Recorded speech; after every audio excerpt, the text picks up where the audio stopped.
Hello everyone, welcome back to our YouTube channel Youth Academy. तो last class हमने history की थी, 7th class की। तो आज हम कंटिन्यू करेंगे अपना एनसीईआरटी का लेक्चर। और आज हमारा होगा फर्स्ट लेक्चर किस पे? साइंस के। तो आज हम अपनी जो साइंस की बुक है वो स्टार्ट करने वाले हैं। तो जो 6th क्लास में हमने देखा था उसी को हम आगे बढ़ाएंगे इसमें। सबसे पहला चैप्टर न्यूट्रिशन पे, और इसका कंटेंट रहने वाला है। पहले हम प्लांट के में जो न्यूट्रिशन पाए जाते हैं, ये सब फोटोसिंथेसिस, ये सब क्या होते हैं, और ये सारे चैप्टर रहने वाले हैं। फिर सेकंड चैप्टर होगा हमारा न्यूट्रिशन इन एनिमल्स। तो ओवरव्यू देख लेते हैं अभी हम इस चैप्टर में क्या पढ़ेंगे। और दूसरी बात ये एनसीईआरटी का की क्या है, ये समरी टाइप की है।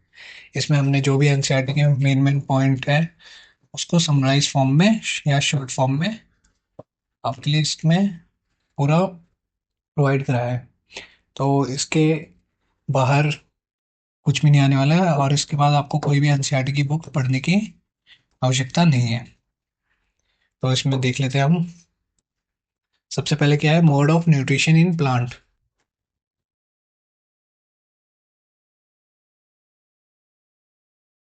न्यूट्रिशन में क्या, वाटर, CO2, कार्बोहाइड्रेट, कार्बोहाइड्रेट हो गए, कार्बन डाइऑक्साइड हो गए, ये सब इनकी जो भूमिका है वो देखेंगे हम, कि उनको प्लांट प्लांट को जो ग्रो करने में कैसे सहायता प्रदान करती है। फोटोसिंथेसिस कौन सा मैथ किस मेथड को कहते हैं, इसमें देखेंगे हम। फोटोस का क्या मतलब होता है और सिंथेसिस का क्या मतलब होता है, ये भी देखेंगे आगे। वैसे सिंथेसिस का मतलब क्या, प्रिपेयर होता है, और फोटोज मीन्स लाइट। तो हम ये देखेंगे कि इन शब्दों की उत्पत्ति कैसे हुई, क्यों हमने फोटोज को लाइट कहा और सिंथेसिस को प्रिपेयर तैयार करना कहा। और सेल्स, कोशिका किसे कहते हैं? रॉबर्ट हुक ने इसकी खोज की थी, ये हम आगे पढ़ेंगे। और इसमें जानेंगे कोशिका किसे कहते हैं। Synthesis of plant food, other carbohydrate, other modes of nutrients. और अलग अलग पौधों में मोड ऑफ न्यूट्रिएंट्स देखेंगे, कैसे तत्व पाए जाते हैं, और जो खाना होता है प्लांट कैसे बनाते हैं, ये सब। How nutrients are replaced in the soil. और जैसे आपको पता है कि जो पेड़ पौधे हैं हमारे, वो जब खाना कहाँ से लेते हैं, वो अपने रूट से लेते हैं। और रूट उनकी कहाँ पर होती है, जमीन में होती है। तो जो मिट्टी से सारे पोषक तत्व ले लेते हैं वो। और ये मिट्टी क्या होती है, मिट्टी से पोषक तत्व ले लेंगे तो उसमें क्या हो जाएगी, न्यूट्रिएंट्स की कमी हो जाएगी। तो जो मिट्टी होती है उसको दोबारा उस फॉर्म में कैसे ला सकते हैं हम, तो यही बताया गया है, रेप्लेस्ड इन द सॉइल। उसके पूरे जो न्यूट्रिएंट्स है उसमें कैसे ला सकते हैं हम सॉइल में। तो स्टार्ट करते हैं अपना चैप्टर हम। सबसे पहले हम देखेंगे फोटोसिंथेसिस, और कैसे होती है ये, स्टोमेटा कैसे कहते हैं, क्लोरोफिल किसे कहते हैं। आई होप पिछली क्लास में भी इसको हमने कवर कराया था। तो देखते हैं हम, स्टार्ट करते हैं अब। Carbohydrates, protein, fats, vitamins and minerals R component of food.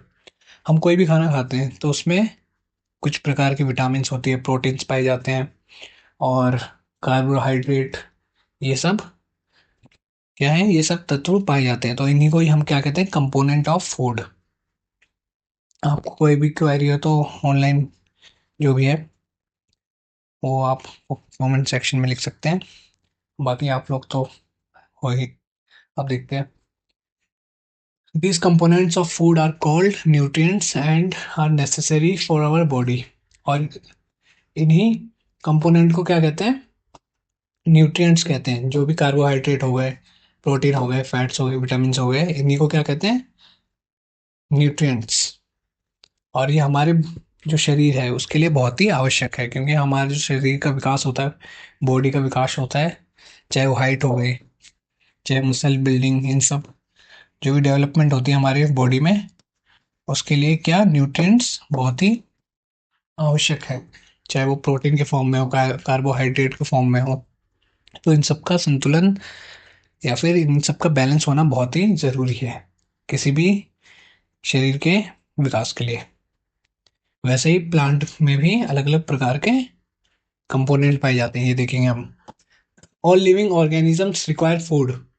जो भी लिविंग ऑर्गेनिज्म है, जो भी क्या है, लिविंग थिंग है, जिसमें जान है,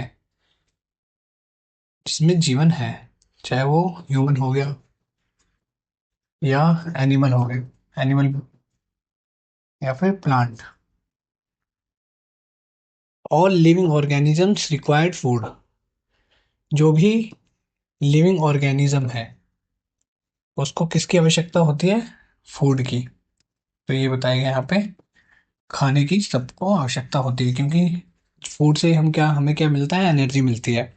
जो उनके न्यूट्रिएंट्स हम ग्रहण करते हैं, उसी से हमारे शरीर का, हमारे ब्रेन का क्या होता है? विकास होता है। तो ये फूड हमारा आवश्यक है सारे लिविंग ऑर्गेनिज्म के लिए। Plant synthesise food, synthesise, plants can synthesise food for themselves. Plants क्या कर सकते हैं? अपने लिए खुद खाना बना सकते हैं। ये देखेंगे हम। Himself but animal including human can not. क्योंकि बताया गया है कि जैसे पेड़ को देखा होगा, पेड़ पौधों को, तो वो अपने आप से कभी भी खाना बनाते हुए नहीं दिखते होंगे, या फिर कोई भी ऐसा ऐसी एक्टिविटी नहीं करते होंगे जो, जैसे कि हम ह्यूमन क्या करते हैं, खाने पे के लिए किस पे निर्भर होते हैं? एनिमल हो गए, और मेनली प्लांट पे, इस पे डिपेंडेंट होते हैं ह्यूमन हमारे, और एनिमल भी। लेकिन पेड़ पौधे ऐसा नहीं करते, यही बताया गया है यहाँ पे। They get it from plants and animals. Sorry. The human and animals are directly or indirectly dependent on plants. तो यही बताया गया है, जो मानव है और जो जानवर है वो किस पे डिपेंडेंट है, किस पे निर्भर है? वो है जानवरों पे और पेड़ पौधों पे। लेकिन प्लांट किसी पे निर्भर नहीं है, वो सिर्फ सूर्य की किरण, जिसे देखेंगे अभी हम। Mode of nutrients in plants. तो जो पेड़ पौधे हैं वो अपना खाना स्वयं बनाते हैं, और किस तरीके से बनाते हैं, किसकी हेल्प से बनाते हैं, ये भी हम देखेंगे। The nutrients enable living organisms to build their body and grow. जो ये बताया गया है, जो लिविंग ऑर्गेनिजम्स में न्यूट्रिएंट्स की आवश्यक है, उनकी जो शारीरिक बनावट है उनको सही करने के लिए, उनके विकास के लिए, और कोई भी चोट लग जाती है तो उसको रिपेयर करने के लिए, उसको दोबारा उसी अवस्था में लाने के लिए, और एनर्जी प्रोवाइड करने के लिए। कोई भी काम करने के लिए हमें क्या चाहिए होती है? ऊर्जा चाहिए होती है। तो वो ऊर्जा कहाँ से मिलेगी? हमें खाने के द्वारा, जो उसमें पोषक तत्व पाए जाते हैं, न्यूट्रिएंट्स पाए जाते हैं, उससे मिलेगी। आई होप यहाँ तक समझ में आया हो। कोई भी क्वेरी नहीं है अभी तक,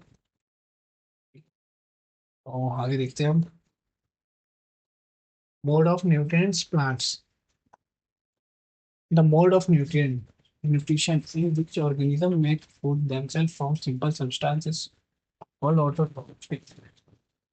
ऑटोट्रॉफिक सिंपल वर्ड में जो अपना खाना स्वयं खुद बनाता हूँ, और वहीं दूसरी ओर हेटरोट्रॉफ, जो अपना खाना स्वयं न बनाकर इस पे दूसरे पे डिपेंडेंट होता हो, जैसे ह्यूमन हो गए, मानव हो गए, जो मेनली प्लांट और एनिमल पे डिपेंडेंट है।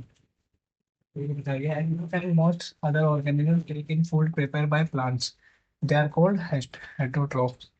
जो दूसरों पे डिपेंडेंट हो, अदर पे। Autotroph, the mode of nutrient in which organism make food themselves, अपने आप जो खाना बनाते हैं उसी को ही क्या कहते हैं? ऑटोट्रॉफ्स। जैसे प्लांट हमारे ऑटोट्रॉफ्स हैं। Photosynthesis food making process in plants.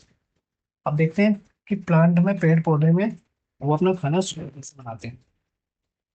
इसमें सबसे पहले क्या है? Leaves are the food factories of plant. फिर जो पत्तियां होती हैं, वो क्या कहलाती है, फूड फैक्ट्री कहलाती है। इसमें भी देखेंगे हम एक ग्रीन लीफ में क्या क्लोरोफिल पाया जाता है। अभी आगे नेक्स्ट स्लाइड में इसको देखेंगे। तो इसमें सबसे पहले अभी इसमें क्या बताया गया, फूड फैक्ट्रीज ऑफ प्लांट्स, जो किसी भी पेड़ की फूड फैक्ट्री कौन कहलाती है, उसकी लीफ कहलाती है फूड फैक्ट्री। खाना कहाँ बनता है, यहीं पे बनता है पहले। Therefore, all the new material must reach the leaf. Raw material, sorry, कोई भी रॉ मटेरियल है चाहे मिनरल्स है, उसको कहाँ पर पहुंचना आवश्यक है, लीफ में, क्योंकि यहीं पर खाना बनता है प्लांट का।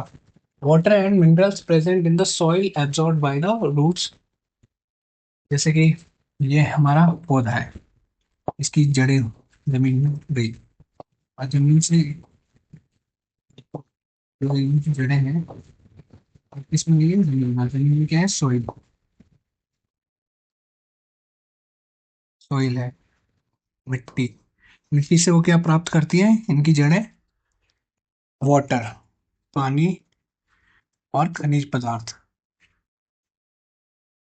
मिनरल्स मीन्स खनिज पदार्थ कह लेते हैं, सब्सटेंस।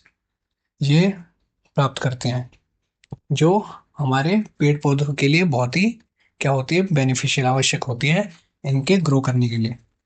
तो कहाँ से प्राप्त करती है, वो मिट्टी से प्राप्त करती है, यहाँ से एब्जॉर्व करके, जड़ों से एब्जॉर्व करके ये कहाँ तक पहुंचाती है, पत्तियों तक पहुंचाती है। और पत्तियों में क्या होता है, क्लोरोफिल।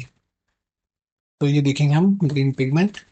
अभी तक हमने समझा है कि जो जड़ें से ये क्या करते हैं, मिनरल्स एब्जॉर्ब करती हैं पेड़ पौधे। नेक्स्ट स्लाइड देखते हैं। Carbon dioxide from air is taken in through the tiny pores present in the leaves. आज इन्हीं पत्तियों में क्या होता है, छोटे छोटे छिद्र होते हैं, छेद होते हैं, पोर्स होते हैं। पोर्स को छिद्र कहते हैं, छेद कहते हैं। तो छोटे छोटे पोर्स होते हैं किसमें, पत्तियों की सरफेस में। और यहाँ से क्या वो करती हैं, एब्जॉर्ब करती हैं या लेती हैं, CO2, कार्बन डाइऑक्साइड गैस को ग्रहण करती है। These pores are surrounded by guard cells। तो यही छिद्र है, ये गार्ड सेल से सिक्योर करती हैं, ताकि ये पोर्स डैमेज ना हो जाए।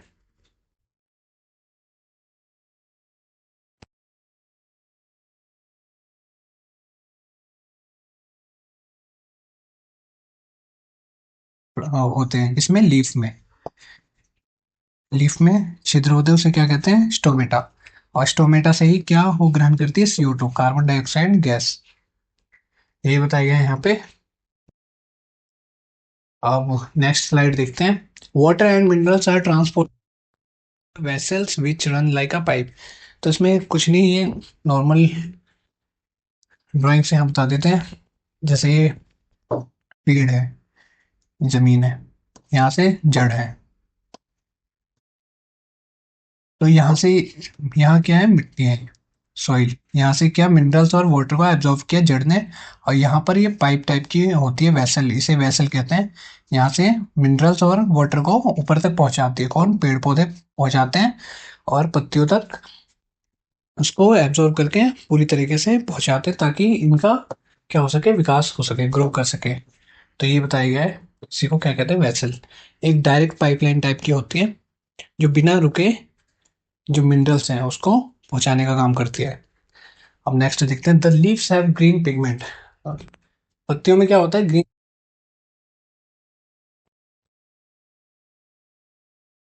क्या कहते हैं, क्लोरोफिल। किसमें पाई जाती है, लीफ में पाई जाती है, यहाँ पर लिखा गया है लीफ में। और स्टोमेटा किसे कहते हैं, ये अभी हमने देखा ऊपर, तो इसको आपको बता रहे हैं कमेंट सेक्शन में, स्टोमेटा किसे कहते हैं। अब आगे देखते हैं, leaves to capture the energy of the sunlight. तो लीव्स क्या करती है, पत्तियां क्या क्या करती है, जो सूर्य की किरण है उसमें से उसको एब्जॉर्व करती है, और वहां से क्या बनाती है, एनर्जी बनाती है, उसको एनर्जी में कन्वर्ट करती है, इसकी सनलाइट को। This energy use to synthesis. और इसी एनर्जी के द्वारा, इसी सनलाइट के द्वारा क्या बनता है, पेड़ पौधे अपना खाना बनाते हैं। food from the carbon dioxide and water. Since the synthesis of food occurs in the presence of sunlight, it is called photosynthesis. तो ये बताया गया है यहाँ पे, since the synthesis of food, मतलब खाने का बनने की जो प्रक्रिया होती है वो किस में, सनलाइट में प्रेजेंस होती है, सनलाइट के द्वारा होती है, सूर्य के प्रकाश के द्वारा ही खाने की बनने की प्रक्रिया होती है पेड़ पौधों में, इसलिए उसको क्या कहा गया, फोटोसिंथेसिस कहा गया। तो यहाँ से यहाँ तक डेफिनेशन लिख सकते हैं। Since the synthesis of food occurs in the presence of sunlight, sunlight के प्रेजेंस में खाना बनता है, उसी इसलिए इसको क्या कहते हैं, photosynthesis. Photo means light, synthesis means to combine, इन सबको एक साथ इकट्ठे कर देना। आगे देखते हैं प्रोसेस ऑफ फोटोसिंथेसिस। प्रोसेस क्या है ये, यहाँ से हमने क्या किया, वाटर और मिनरल्स को लिया जड़ों से, और कार्बन डाइऑक्साइड जो पोर्स पाए जाते हैं जिसको हम क्या कहते हैं, स्टोमेटा भी कहते हैं, इसने क्या किया, CO2 को ग्रहण किया इसमें से। और जो ग्रीन पिगमेंट पाया जाता है जिसको हम क्या कहते हैं, क्लोरोफिल कहते हैं, जो भी हमने देखा, वो क्या करती है, सनलाइट को एब्जॉर्ब करती है। तो ये इन सब से, तीनों चीज से मिलकर वो पेड़ पौधे क्या बनाते हैं, अपना भोजन बनाते हैं। कौन कौन से, CO2, वाटर मिनरल्स और सनलाइट। आई होप समझ में आया हो यहाँ तक।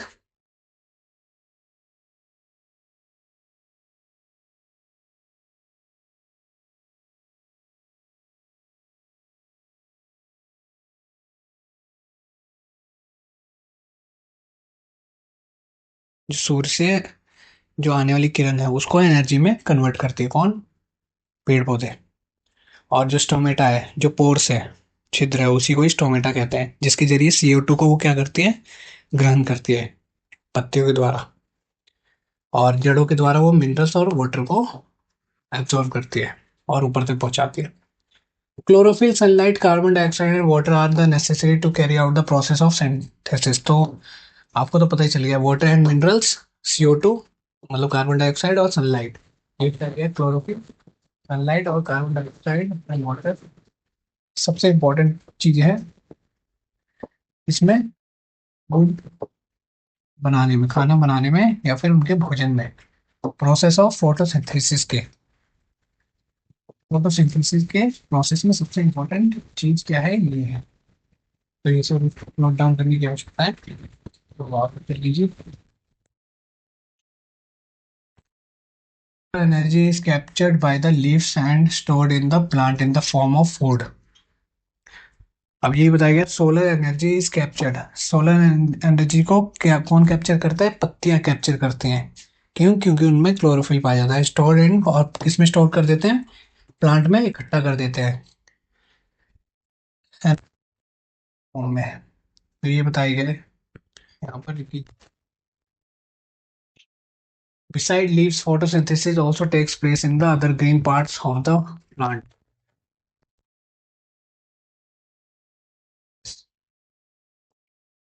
ये बताया गया है कि जो लीव्स को छोड़ के अलग अलग पार्ट में भी पाई जाती है ये सब फोटोसिंथेसिस, जैसे डेजर्ट में हो गए, कैक्टस, इन सब में, यहाँ पर वो अपने जड़ों के द्वारा क्या करते हैं, वाटर को, मिनरल्स को कैरी करती हैं।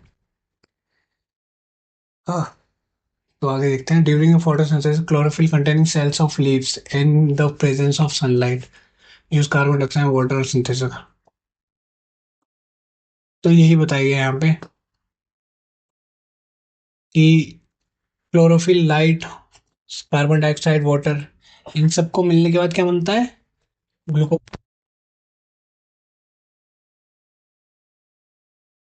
C6H12O6, ये क्या बनाती है, हमारा शुगर, और ग्लूकोज जिसे कहते हैं, ग्लूकोज का निर्माण करती है, कौन, हमारे CO2, और जो हमारे वाटर है, जड़ों ने हमारे क्या लिया है, वाटर एंड मिनरल्स, और लाइट उसका मिक्सचर हो गया, उसमें क्लोरोफिल का मिक्सचर हो गया, वो क्या बनाते हैं, हमारे ग्लूकोज बनाते हैं, और ऑक्सीजन, ऑक्सीजन जो हम ग्रहण करते हैं, इसलिए ये प्लांट बहुत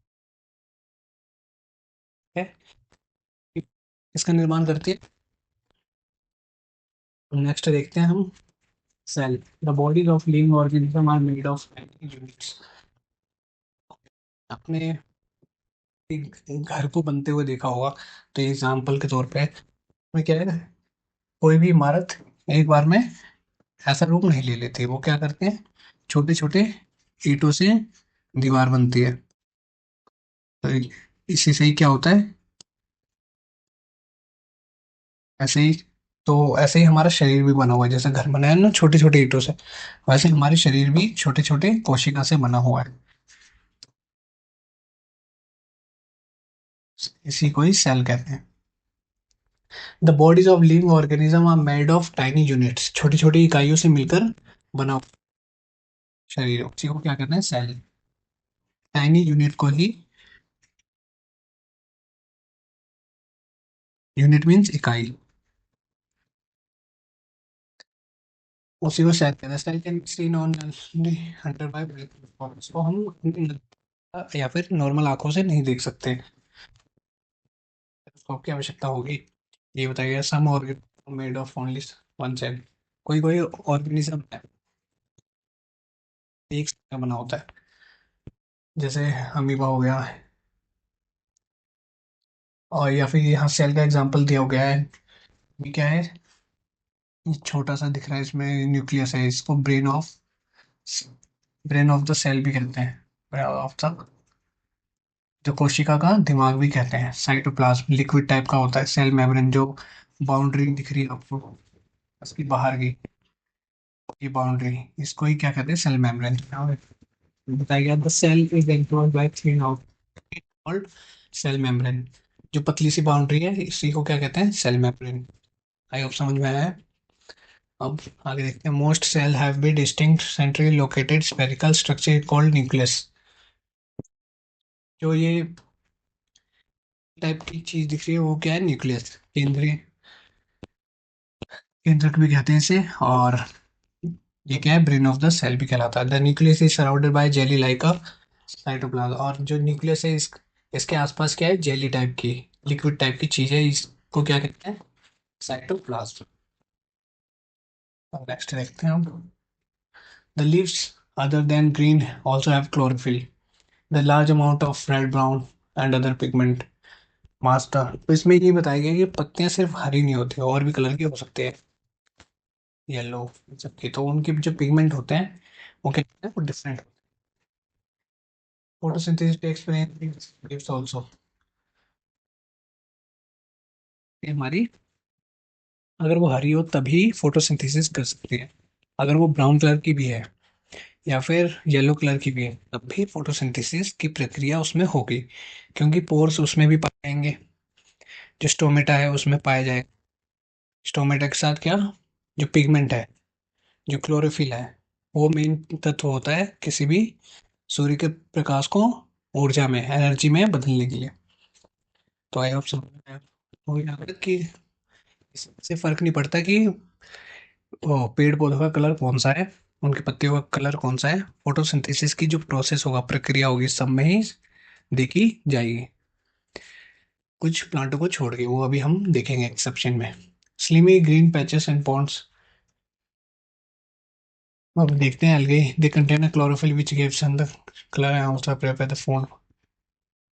तो जो एल्गे ही होती है, आपने देखा होगा काई, जिसको हम काई देखा होगा, बरसात के मौसम में काई जम जाती है, तो वो कौन से कलर की होती है, ग्रीन। और वो भी क्या करती है, अपना खाना खुद बनाती है, अपने आप ही बनाती है, फोटोसिंथेसिस के द्वारा। तो ये बताया यहाँ पे, carbon dioxide, carbon hydrates are made of carbon hydrogen and oxygen, these are used such as protein, but जो ये है, इसमें बताया गया कि जो हमारे उसके लिए नाइट्रोजन बहुत ही आवश्यक होती है, जो उसको क्या बनाती है, उपजाऊ बनाती है, किसी भी फसल को उगने के लिए, फसलों को उगाने के लिए। जो सोइल है अगर हमारी फर्टाइल होगी तो बहुत ही बेनिफिशियल होगा हमारे लोगों के लिए, समाज के लिए। तो इसलिए जो नाइट्रोजन है बहुत ही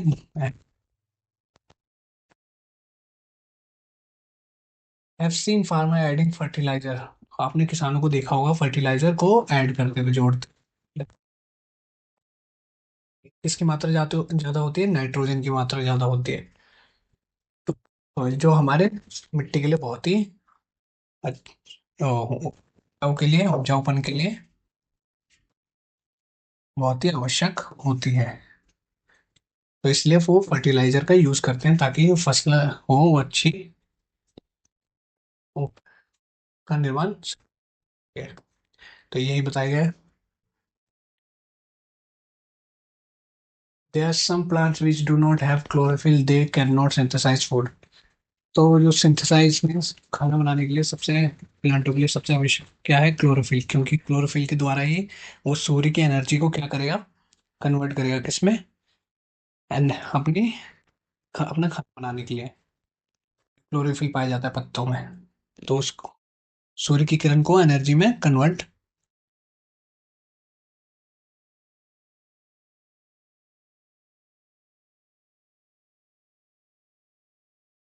हमारे पास क्या है? क्लोरोफिल नहीं है प्लांट एनिमल्स के पास। Such plants depend on the food. तो जिन में कैन क्लोरोफिल नहीं है, तो ऐसे पौधे क्या क्या करेंगे? किसी और प्लांट पे निर्भर, किसी और पेड़ पौधों पे डिपेंड होंगे। चाहे वो पेड़ पौधे हो चाहे इंसेक्ट हो, ये भी हम एग्जांपल के तौर पे देखेंगे। वो अपने खाने बनाने के लिए इन सब चीजों का यूज करने के लिए। हाँ, येलो ब्रांचेस, तो आपने देखा होगा कैस्क्यूटा का पौधा, जिसे हमारे बिल भी कहते हैं, उनके पास क्लोरोफिल नहीं होता, तो वो अपना किसी और पेड़ पे अपने आप को क्या करते हैं? Twinning around the stem and branches of a tree. किसी और पेड़ पे आपको एक पैरासाइट की तरह उस पे चिपक जाते हैं और उसी के साथ ग्रो करने लगते हैं। उसी जिस पेड़ पे चिपके हुए हैं उनसे अपना न्यूट्रिशन प्राप्त करते हैं। तो ये देखा होगा आपने जो येलो येलो है, it takes readymade form of food. तो ये बताया गया है ये किस पे डिपेंडेंट है?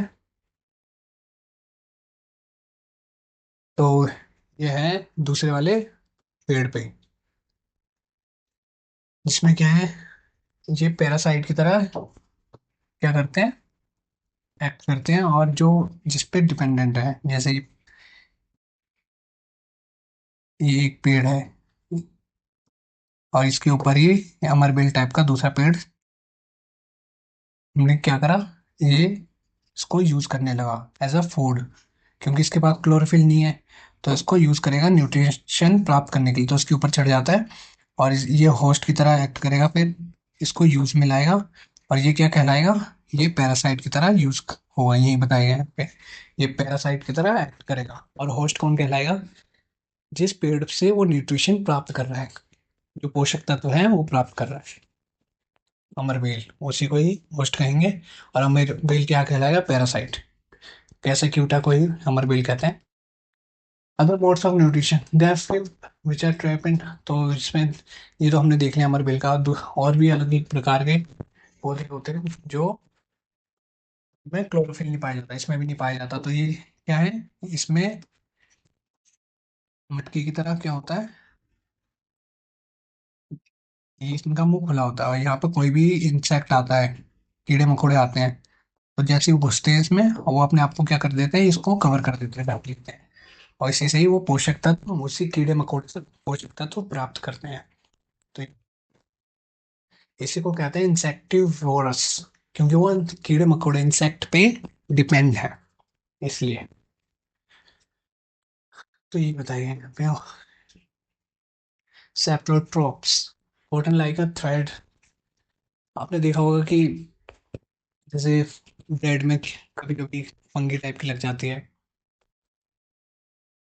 और कोई भी जानवर चूहे ये सब मर जाते हैं तो उसमें भी फंगस टाइप का आ जाता है।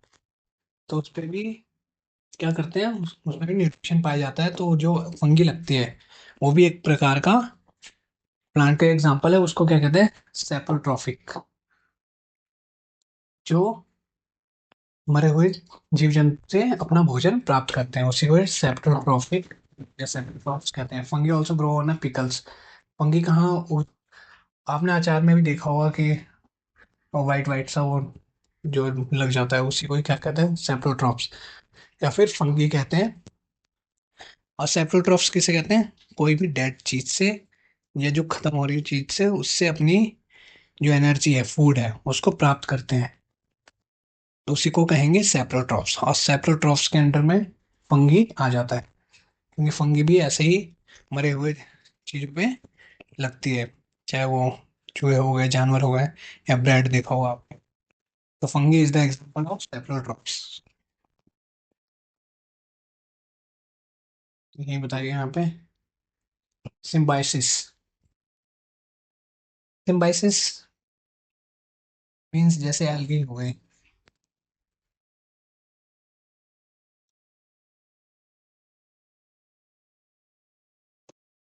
एल्गी हो गई, एल्गी के पास क्या है, क्लोरोफिल नहीं है। सॉरी, एल्गी के पास क्लोरोफिल है, और वही ले लिया हमने फंगी, इसके पास क्या है, क्लोरोफिल नहीं है। ये अपना खाना खुद नहीं बना सकती, ये अपना खाना क्या कर सकती है, खुद बना सकती है, लेकिन इसके पास क्या है, अलग प्रकार के न्यूट्रिएंट्स है, जो कोई भी डेड चीज या फिर ब्रेड, इन सब चीजों से प्राप्त करती है। तो अगर ये दोनों साथ में आ जाते हैं, एक दूसरे पर डिपेंड होने लगते हैं, कि तू मेरी हेल्प करेगा, मैं तेरी हेल्प करूंगा, ऐसे ऐसे दोस्ती कर लेते हैं, तो इसी को क्या कहते हैं, Symbiosis. In organism called lichens and chlorophyll containing partner which is algae and the fungus live together। ये बताया गया कि एल्गी और फंगी, फंगस, इन सबको, ये दोनों अगर साथ काम करेंगे तो इसी को क्या कहते हैं, लाइकेंस। एक तीसरी वस्तु, ऑर्गेनिज्म का निर्माण होता है। एक तो एल्गी हो गई जिसके पास क्लोरोफिल है, और फंगस जिसके पास क्लोरोफिल नहीं है लेकिन न्यूट्रिशंस है।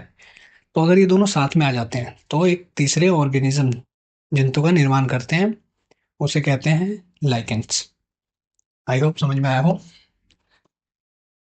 Algae plus fungus. फंगस एक प्लूरल टर्म है, और इसको सिंगुलर फॉर्म में लिखना है तो फंगी, फंगाई या फिर फंगी ऐसे लिख देते हैं। ये दोनों मिल जाते हैं तो क्या बनता है, लाइकेन। ये सब इंपॉर्टेंट चीज है। तो एल्गी क्या करता है, फंगस को हेल्प करता है फूड बनाने में, कुछ अपने तत्व देने में, और फंगस क्या करता है, एल्गी को सहायता करता है। Same, plants absorb minerals and nutrition from the soil so their amount in. तो ये बताया गया है कि जो पेड़ पौधे हैं वो अपना भोजन या फिर जो पानी की पूर्ति है, मिनरल्स की पूर्ति है, वो कहाँ से, जड़ों से प्राप्त करते हैं। और जड़ कहाँ पर होती है, मिट्टी में होती है, सोइल में, जमीन में मिट्टी होती है। तो जो जड़ से क्या करती है, वो मिनरल्स और पानी, इन सब की जो कमी होती है उसको पूरी करती है। लेकिन जो मिट्टी होती है हमारी, उसकी भी एक लिमिटेशन है, वो भी एक सीमित अमाउंट, मात्रा तक ही हेल्प कर सकता है। उसके बाद वो क्या होगा, उसका जो उपजाऊपन होगा वो खत्म होता रहेगा। तो वही कह रहे हैं कि अगर सॉइल का उपजाऊपन खत्म हो जाता है तो उसको फर्टाइल कैसे किया जा सकता है, उसको दोबारा उपजाऊ कैसे बनाया जा सकता है, क्या इसमें। तो उसको फर्टाइल करने के लिए क्या फर्टिलाइजर का यूज होता है, उसमें कौन कौन से तत्व पाए जाते हैं, नाइट्रोजन का यूज कर सकते हैं, पोटेशियम का यूज कर सकते हैं, फॉस्फोरस का, इन जो इसमें एग्जांपल दिए गए हैं उन सब का यूज करके फर्टिलाइजर के रूप में हम मिट्टी को दोबारा उपजाऊ बना सकते हैं, और दोबारा उसमें फसलों को उगा सकते हैं, और जो भी न्यूट्रिशंस है पेड़ पौधों के लिए आवश्यक, तो ये बताएगा। Usually crops plants absorb and lot of nitrogen and the soil become deficient. तो ये बताएगा जो फसल है वो मुख्यतः ज्यादातर नाइट्रोजन को एब्जॉर्ब करती है, जिसके कारण जो मिट्टी होती है उनकी उर्वरक क्षमता जो होती है, फर्टिलाइजेशन होता है, वो कम होता रहता है, डेफिशिएंट होता रहता है। डेफिशिएंट मीन्स कमी। दो nitrogen gas is available in the plenty in the air, plants can not use in the manner.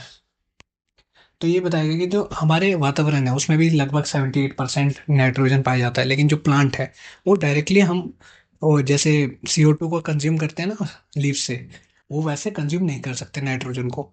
Nitrogen कहाँ से कंज्यूम कर सकते हैं? वो कर सकते हैं जड़ों के द्वारा। और जड़ किसमें होती है? मिट्टी में। तो इनडायरेक्टली वो मिट्टी के द्वारा ही नाइट्रोजन को यूज में ला सकते हैं। तो ये बताया गया है इसमें।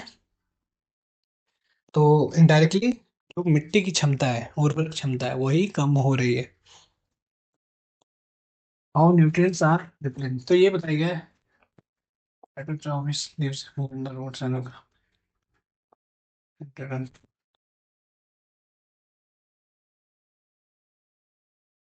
तो इसमें कुछ ज़्यादा मेन नहीं था।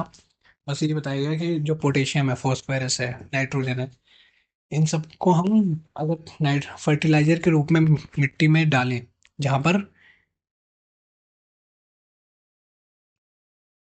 खेती हुई है, सॉरी फॉर इंटरप्शन, यहाँ पर खेती हुई है, तो उसको दोबारा क्या बना सकते हैं हम? उपजाऊ बना सकते हैं। हम्म। आई होप समझ में आया हो। तो आज के लिए इतना ही था। अब ये टेक अवे है, match the following. Chlorophyll, rhizobium, एक राइजोबियम भी रह गया था। The bacterium called rhizobium nitrogen can convert to, एक बैक्टीरिया होता है जो राइजोबियम नाम का होता है। कहाँ से ले सकते हैं? Atmospheric nitrogen to convert into a usable form. Can not, जैसे हम दाल, ये सब, जो भी बीन्स हो गए, इन सब की जो फसलें होती हैं, उनमें एक राइजोबियम करके एक बैक्टीरिया होता है जो मिट्टी की उर्वरक क्षमता को बढ़ाने में बहुत ही आवश्यक होता है। अगर हम उसको फसलों को उगाएंगे तो मिट्टी की जो उर्वरक क्षमता है वो ऑटोमेटिक भी बढ़ सकती है। उसमें ये बताया गया था। तो उसमें यही बताया गया है इसमें कि मैच द फॉलोइंग करना है। कैसे? कैसे क्यूटा क्या है? पैरासाइट है, पत्ती है। तो ये हमने क्या करा था? पैरासाइट है एक प्रकार का, जो दूसरे पे निर्भर है, हमारी बेल, जो हमने देखा था ना। अगर आपको समझ नहीं आया तो आप इस चैप्टर को दोबारा देख सकते हैं। और एनिमल्स हेट्रोटाइप्स हैं या क्या है? तो ये हेट्रोटाइप्स हैं। क्यों? क्योंकि जो एनिमल है वो मेनली किस पे डिपेंडेंट है? ह्यूमन कह सकते हैं, या अदर एनिमल कह सकते हैं, या फिर प्लांट, जैसे बकरी हो गई, ये सब तो है दूसरे पर डिपेंडेंट है। और वहीं पर आ गया इंसेक्ट, पीछे प्लांट। क्लोरोफिल, क्लोरोफिल किस में पाया जाता है? लीफ में। इंसेक्ट, इंसेक्ट किस में? पीछे प्लांट क्या करता है? वही पिक्चर प्लांट कौन सा पौधा था जिसकी पत्ती कैसी थी? मटकी की तरह, जो इंसेक्ट को आने देता था, फिर उसको ऐसे अपना मुंह बंद करके उससे न्यूट्रिशन प्राप्त करता था। तो बचा क्या? राइजोबियम, जो नाइट मिट्टी की उर्वरक क्षमता को बढ़ाने में सहायता करता है। जो नाइट्रोजन की मात्रा है मिट्टी में उसको बढ़ाने में सहायता करता है। और राइजोबियम एक प्रकार का क्या है? बैक्टीरिया है। तो आई होप समझ में आया हूँ।